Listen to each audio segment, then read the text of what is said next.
original brush and nozzle and ultra-controlled gel for the toughest jobs on planet Earth. Closed captioning for News 12 is brought to you by Kenneth Nugent. From the station that's on your side, News 12, first at 5, continues. What a day for golf. Happening right now. 72 women are at Augusta National for the practice round of a lifetime. That's right. We're going to take you live where Nick Proto will tell us how the competition is shaping up as we approach that final round tomorrow for the Augusta National Women's Amateur. Plus, we'll give you a look at how the city is prepping for traffic as the tournament welcomes back patrons at full capacity. It's been a while. We're glad to have everybody back. Been a minute. Yeah. Been a weird couple of years. Yes, it has. And outside, it is a much better story today than it was yesterday. We have First Alert Chief Meteorologist Riley Hale here. Despite some clouds moving in, our high temp should be able to warm up at least into the 70s. The lake is also going to be a good place to be this weekend. Both Saturday and Sunday, very comfortable temperatures up at Clarks Hill. Low 70s both afternoons, and winds not going to be as breezy for us, so much calmer up at the lake. Have a look at a First Alert already in effect next week. We'll have much more on that in just about 10 minutes. All right, Riley, thanks. And luckily today was a lot nicer than yesterday. It did take an extra day because of the rain we saw yesterday, but we're finally down to our top 30 at the Augusta National Women's Amateur. Yeah, they will play the final round tomorrow, but today everybody gets a chance to play the famous Augusta National. What a day for those golfers. And that's where we find our sports director, Nick Proto. Nick, how are things going out there at the big course? Things are going great. The hustle and bustle of this morning has died down a little bit here at Augusta National as everybody finished up in their second round. More than half of the 72-woman field did not make the cut, so they're just out enjoying the course today. But for the 30 who did make the cut, this is a chance to learn some of the ins and outs of this course before the strokes start to count again tomorrow. Now, we've got a good mix of newcomers and vets in the top 30. 10 women who have played this tournament before made the cut, including 5 who missed out last year. Austria's Emma Spitz is tied for third, the same place she finished last year. Beatrice Wallen and Latana Stone lead the pack at even par. Both women have played this tournament before and say they're just trying to take things one shot at a time. I've just been trying to keep it simple.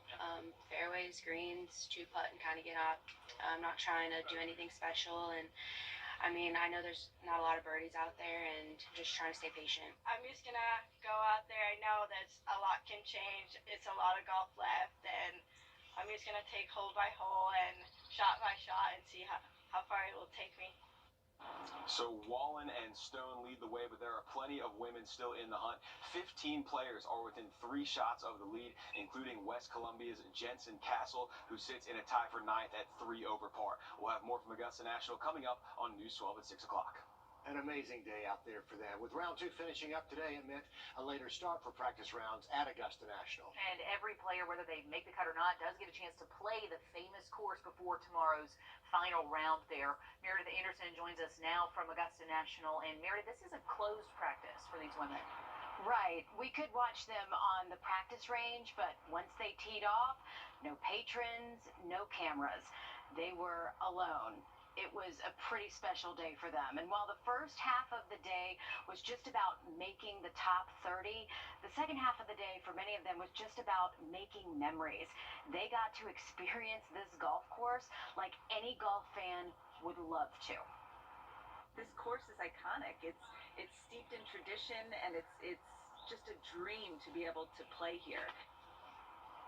If you recognize her, that's Dylan Dreyer from the Today Show on NBC, an avid golfer herself who is here to cover the Women's Am.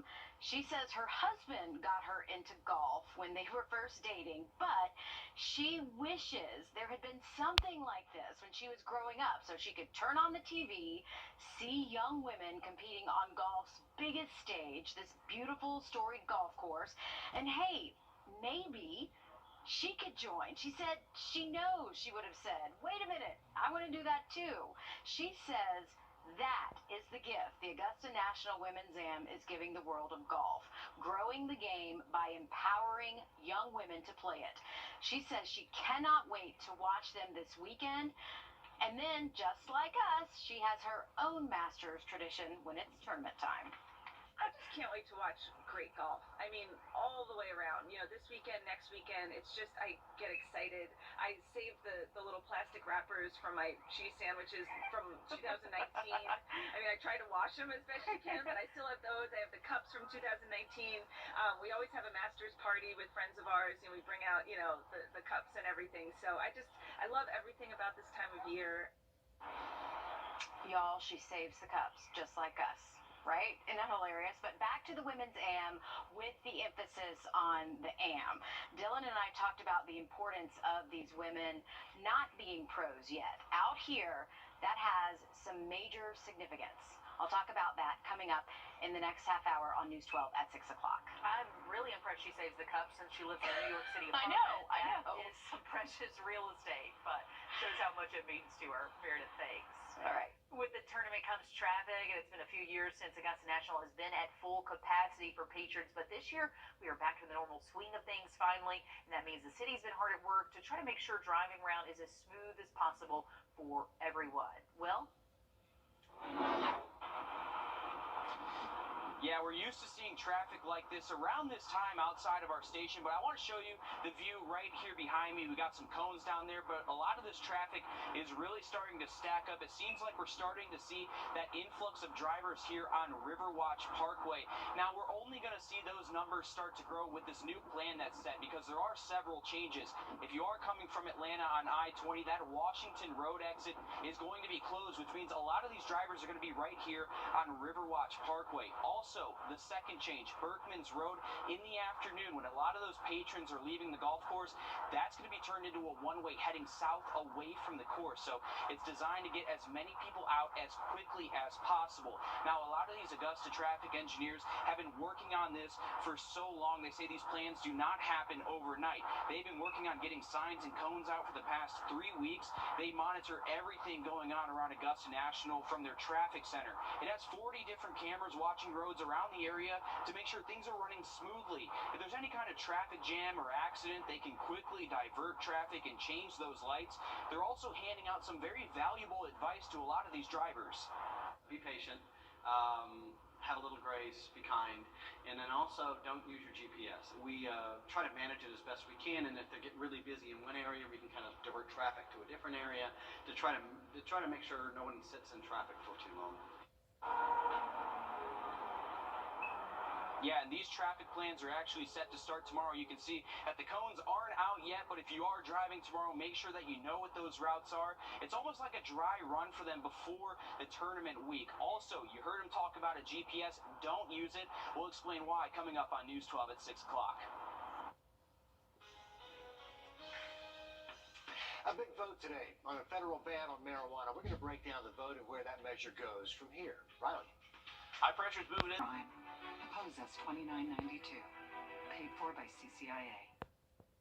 97 tons of litter. That's how much South Carolina's Department of Transportation employees got off the road on Wednesday. Workers in every county in the state out there doing this. It's all part of their spring spruce up campaign, and they'll do a similar cleanup this fall. But we do appreciate them out there making things look so nice on the roadways.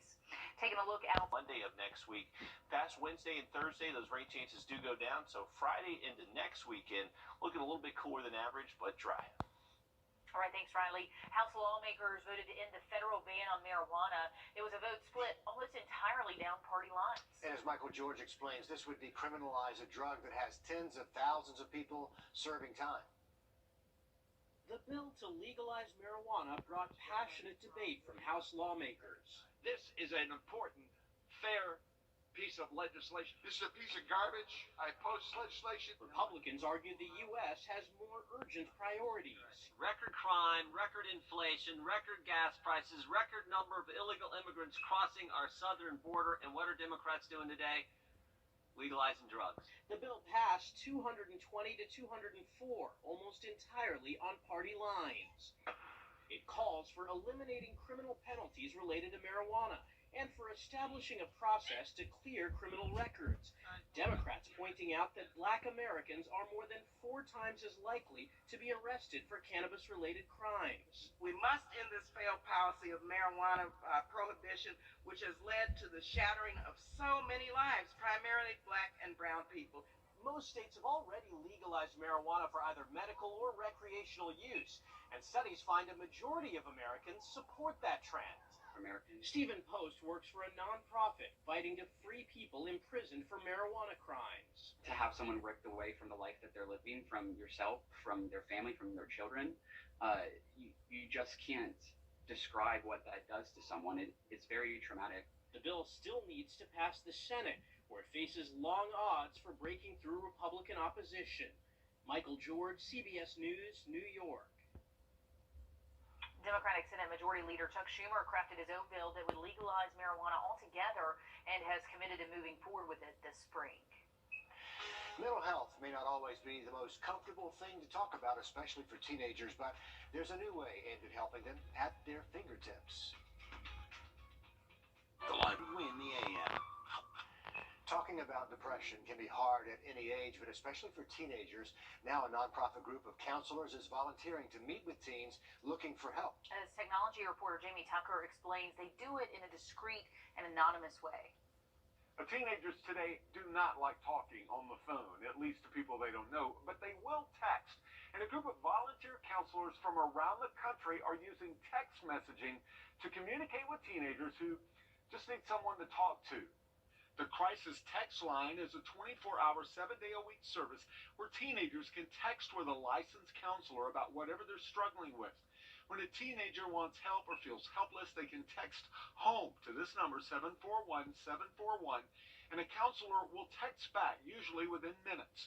A sample they've received over the years. I have no one to talk about it. I would like to stop cutting myself, and I want to die or run away. I can't take my family.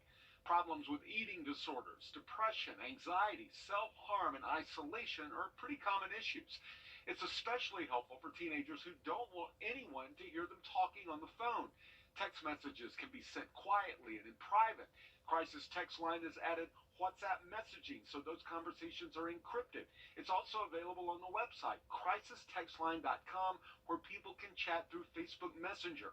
Once again, text the word HOME to the number 741-741 to be connected with a counselor almost immediately. Crisis Text Line is also seeking counselors to volunteer their time to answer some of the text messages.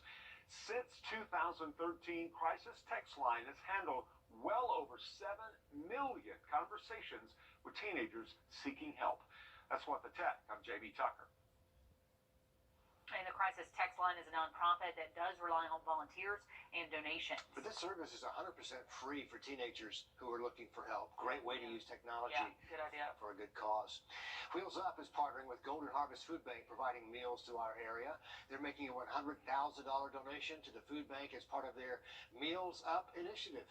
Almost 20 people from Wheels Up joined Golden Harvest today for a day of service, and together the two groups served food at Master's Table Soup Kitchen. They also held a mobile distribution in Aiken. It's incredible. I mean, it's an incredible feeling. I'll tell you, when we did this last year, it was one of the most rewarding and fulfilling things that I've ever been a part of. It's just a great way to serve together right before that tournament and just to partner up and serve our neighbors. And Golden Harvest says this donation will help them provide more than 33,000 meals. The Book Tavern downtown officially opened at their new location. The bookstore closed down for a couple of weeks as they moved all of their things further down Broad Street. And can you imagine all the boxes it took to move all those books? That was a heavy load. But now they are right next to Nacho Mama's, and the owner says a space like this has been a goal of his for decades. Like I said, I've been dreaming about this space for 20 years. The high bookshelves, the ladder racks, more open tables. We're really excited to get going again. They'll have an official grand opening on the 30th. Well, dry weather will stick around this weekend, which means our pollen counts are going to be going back up. Definitely have the Benadryl ready to go. Now look at that 7-day forecast just after the break. On your side. Breaking news just into our newsroom. A man accused of murdering an Augusta man now behind bars in Pinellas County, Florida. Carlos Figueroa charged with murder in the death of 25-year-old Alan Newsom, who was shot and hit over the head with a blunt object on Elm Road back on March the 18th. Newsom worked as a nurse at the Eisenhower Army Medical Center at Fort Gordon. 3 other people were already arrested for his death, and we're just now learning U.S. Marshals helped take Figueroa into custody today in Florida. Weather-wise, this after effect Tuesday night into Wednesday. All right, we'll keep an eye on next week for sure. Riley, thanks very much. 18 minutes. That's how long it took some thieves to go through cars in this Grovetown neighborhood, all caught on surveillance cam. Now there's progress in this case to report. We're going to break down the latest developments from Columbia County after a short break when News 12 at 6 o'clock continues.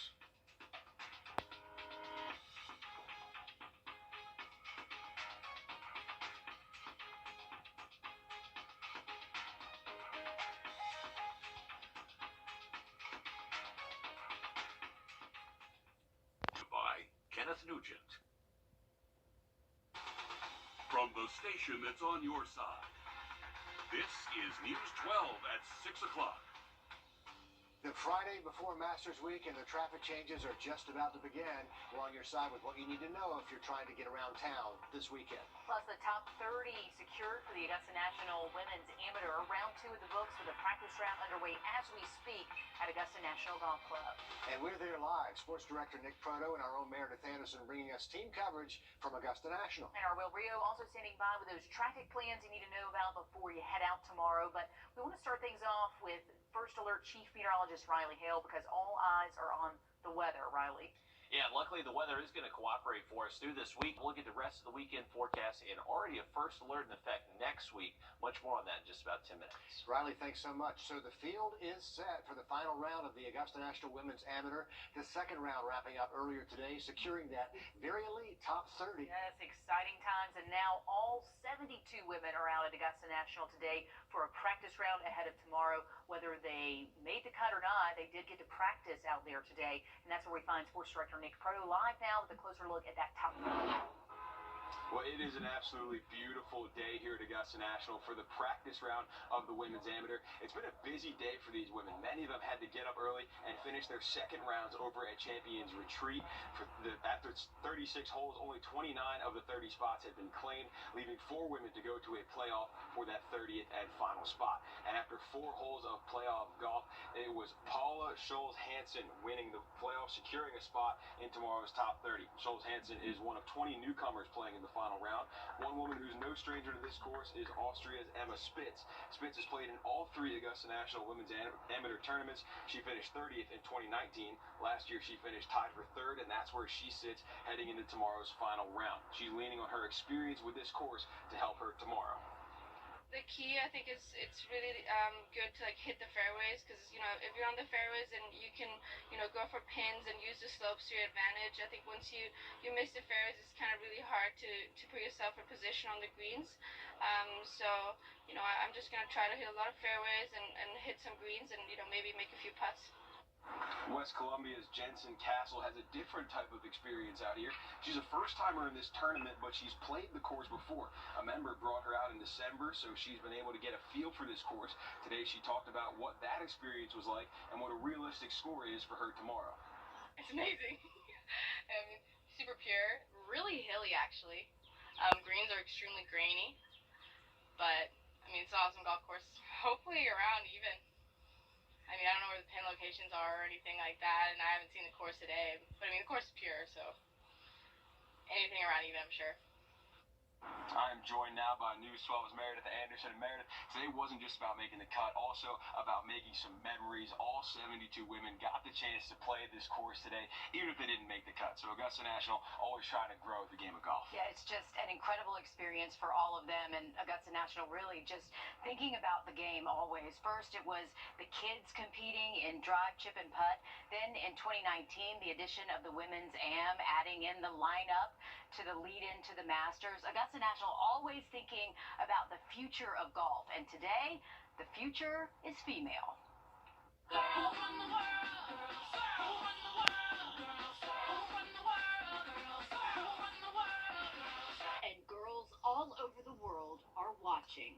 I feel like if I would have turned on the TV and saw a tournament like this at beautiful Augusta National, I think I would have been like, wait, what's that? I'm interested. I love sports. Let me get into that.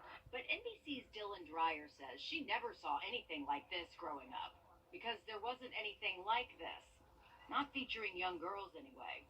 I can't even fathom. I mean, 15 years old, I'm trying to think what I was even doing. And, you know, seeing some of these girls, 15, 16, I mean, the oldest is 23. And that's still so young. They have their whole life ahead of them, and it's all getting started here. Here, on golf's biggest stage, on links forever linked to Bobby Jones, the greatest amateur to ever play the game. Dylan tells me it's a dream just to be here in person to cover the Women's Am.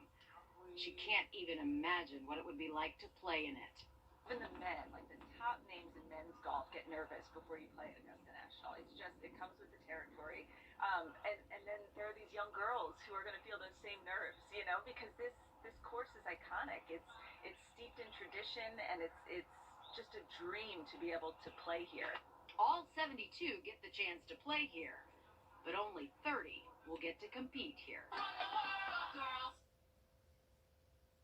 Today's practice was a closed practice, meaning it was just them. Can you imagine being out there just by yourself, soaking it in, experiencing this golf course like very few have gotten to experience it? Yeah, that's the last time I get to do that, because tomorrow plenty of eyes will be on them. The final round of the Women's Amateur will air tomorrow on NBC from noon to 3.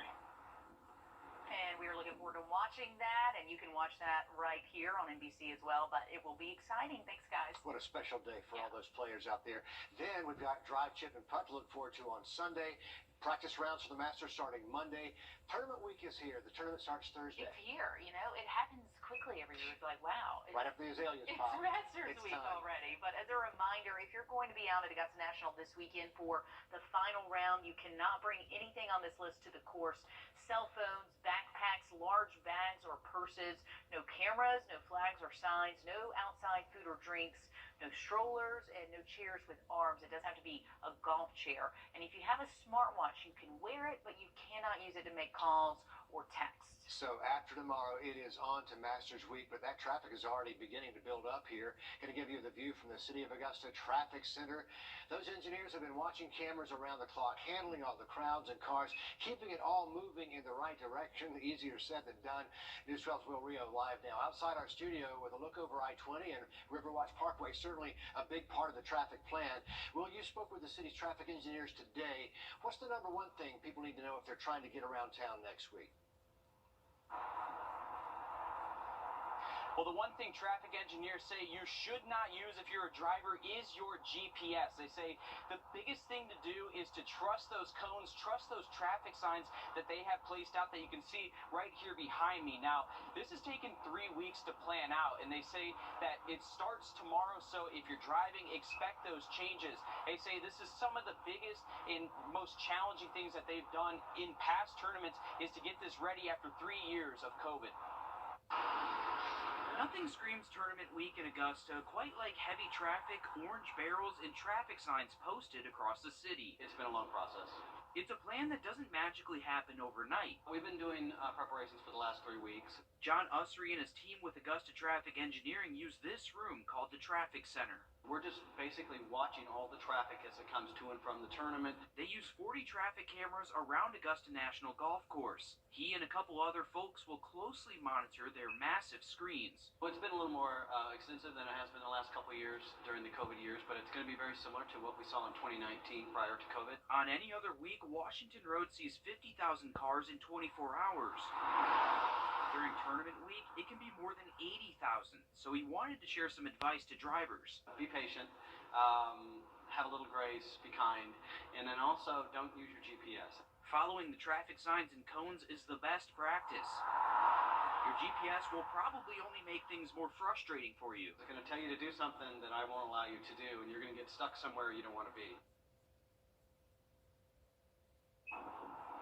And being stuck in a bad position is definitely what you don't want to do, especially when there's so much traffic like we're seeing on Riverwatch Parkway. It's definitely going to pick up. One thing that the city of Augusta says you can do is download the Augusta Maps route. That's found on the city's website. Make sure you study it. Make sure you know those routes so you don't end up in those sticky situations before heading out on the road. So GPS not your friend in Augusta during Masters Week.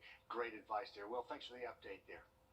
Just into our newsroom in the last half hour, a fourth suspect is in custody, charged in the murder of a 25-year-old nurse from Augusta. Richmond County deputies tell us authorities arrested 29-year-old Carlos Figuera in Florida. He's the fourth suspect arrested and charged in the murder of 25-year-old Alan Newsom. Newsom was a nurse at Eisenhower Army Medical Center at Fort Gordon. Still ahead on News 12 at 6 o'clock, it is known as the slap heard around the world. But hear how it's inspiring a local councilwoman to share her own story next. And we are going to enjoy dry weather next week. Those storms rolling through Tuesday through Thursday. Riley, thanks a lot. It's a good time to be playing great golf, and that sure rings true for golf pro and Aiken native Kevin Kisner. I sat down with his wife Brittany this week to ask what Masters Week looks like for the Kisners.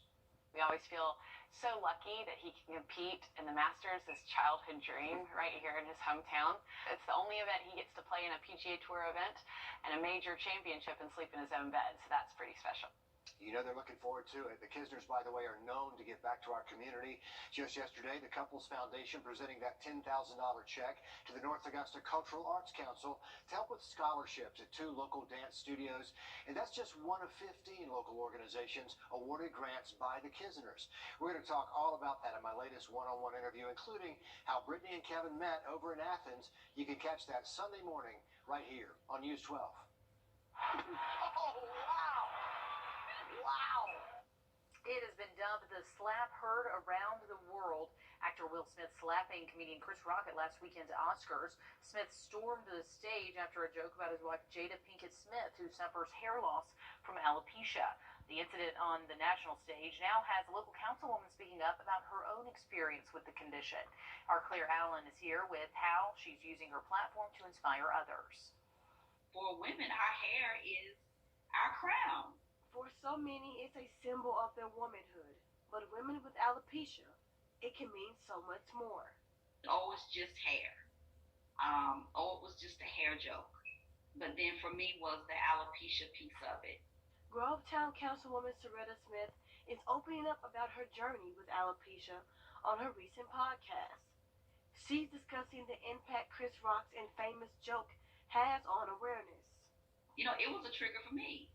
The councilwoman also interviewed a woman who suffered from the same form of alopecia that Jada Pinkett Smith has.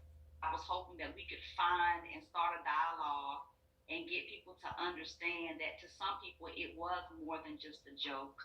She wanted to shift the negative energy to focus on something that is real and affects millions of women every day. We want to uplift people, inspire people, and we have to use the platforms that we have wisely. Smith's main goal was to bring awareness to the condition and promote self-love along with confidence for all women on this journey. As a culture, as a society, we have a responsibility to lift one another up. In Augusta, Claire Allen on your side. And this disorder affects men and women alike. Right now in the U.S., about 2.5 million people have alopecia. If you want to listen to Councilwoman Smith's podcast, we have the link listed right across your screen. We'll also attach it to this story posted on our website, wrdw.com. You can also check out our app. Also had a stolen car from Grovetown just recovered and returned. The connection to more car break-ins in a neighborhood right down the road coming up next. The live Wrdw has my complete and total endorsement. New developments after a string of car break-ins in a Columbia County neighborhood. This video is from a doorbell camera in the Wrights Farm neighborhood just outside of Grovetown. Shows several suspects driving up to homes and searching their cars. This is early Monday morning. And deputies tell us at least 4 cars were broken into. Small items were stolen. Now we're here learning about a car stolen the same night, just 7 minutes down the road. News 12 Celeste Springer is at Grovetown PD, where that car is just getting back into officers' custody. Guys, officers just got back today recovering this stolen car from North Carolina, and take a look at this damage. They and the owner say this is something brand new, but they're lucky to have their car back. It's a mystery what carjackers hit while driving the stolen car. The Grovetown Department of Public Safety says they broke into cars in the Joyner Crossing, Wrights Farm, and an area of Richmond County, all in the same night. They say this likely was not the thieves' first rodeo. We were able to determine they were only in the city for 18 minutes. The owner of this car did not want to go on camera camera, but police say the string of crimes Monday are likely organized. All indications now are this was a ring, if you will, that came down out of North Carolina. And that's not, sad to say, but that's not uncommon. But a piece of good news for car owners. These cases were not a smash and grab, meaning something as easy as locking your doors can help protect you. These that we are seeing are not smash and grab. These are folks that are pulling on door handles because they know that most folks are not securing their vehicles. Ultimately, the Grovetown Department of Public Safety was able to track the stolen car through their GPS and other stolen credit cards. They hope this can serve as a warning to other car owners. They work hard for what they have, and it's just a shame that this happens. No word yet on who the suspects are in this case, but of course, when we find out, we'll be keeping all of you at home updated. In Grovetown, Celeste Springer on your side. And if you have any information, you're asked to call the Columbia County Sheriff's Office. The number right here is 706-541-2800. Another Aiken tradition is back. The 106th Aiken Horse Show underway this weekend over at Hitchcock Woods. The competition's back after 2 years off. The biggest fundraiser for the Hitchcock Woods Foundation, which maintains and preserves that beautiful piece of property, nearly 2.5 times the size of Central Park. This show runs through Sunday. And luckily, the weather looks great through Sunday.